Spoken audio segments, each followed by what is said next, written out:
want to be free from fear of the one in authority? Then do what is right, and he will commend you, for he is a servant of the Most High to do good. But if you do wrong, be afraid, for he does not bear the sword for nothing. He is creator's servant, an agent of wrath, to bring punishment on the wrongdoers. Therefore, it is necessary to submit to the authorities, not only because of possible punishment, but also because of conscience.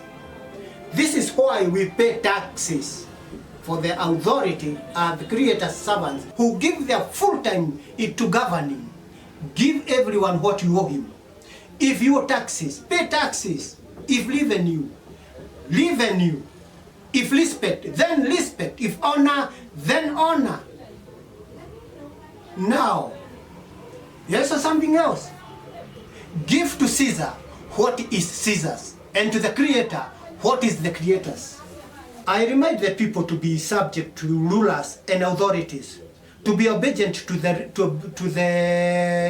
be ready to do whatever is good. 1 Peter number 2, verses 11.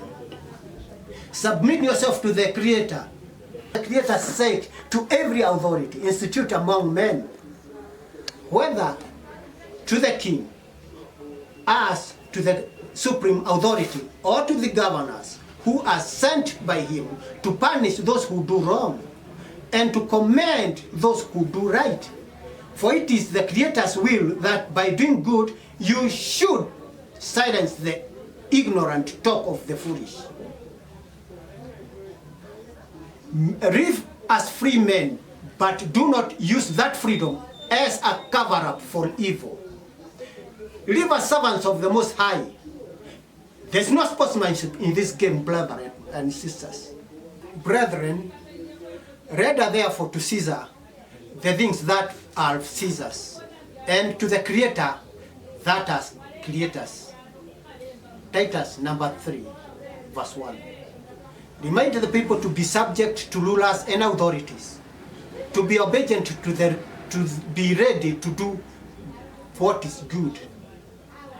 1 Peter number 2, verse 11.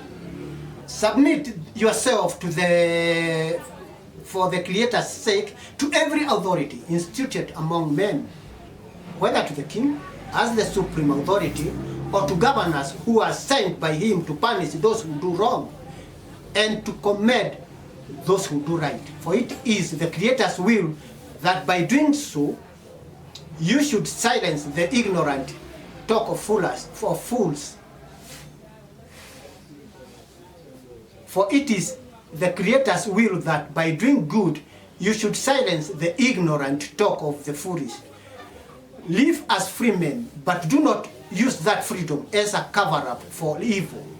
Live as servants of the Most High. There's no sportsmanship in this game, brethren and sisters.